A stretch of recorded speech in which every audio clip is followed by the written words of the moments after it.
What's good, guys? Welcome back to another episode of GNG News. So today we're here to talk about the X or the cross button. Let's find out what people are calling it. So Sony says you've been calling the PlayStation X button the wrong thing for decades. In a revelation that is already sending shockwaves across the internet, Sony insists that the DualShock X button is actually called cross. It's been around for 25 years now, but what would you call the X button on the PlayStation DualShock controller? The bottom one that looks like a saltire.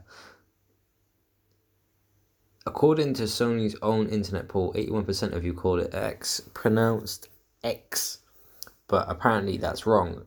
Sony insists that it's actually called cross button, despite nobody of sound mind and body having ever called that. Well, 8% of people apparently do. If cross is called X, it's not. Then what are you calling circle?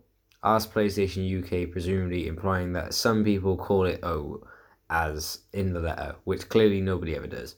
Although, to be fair,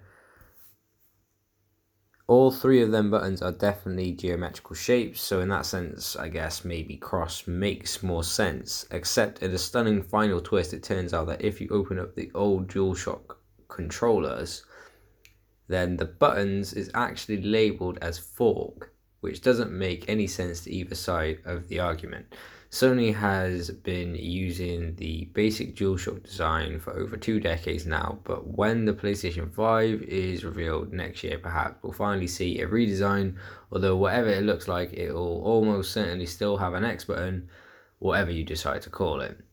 So that's pretty cool to know that if you actually open up the old DualShock controllers and old PlayStation controllers, this is what they look like. But to be called fork, that's a bit strange. You let me know in the comment section down below. Do you call it X or do you call it cross? I don't think anyone's gonna say cross. Everybody calls it the X button.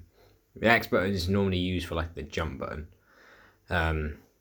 But yeah, anyways, thank you for watching another episode of GNG News. I will see you all very, very soon. Sorry I haven't put up many videos today. I've been really busy with work, but I'll catch you all in the next one.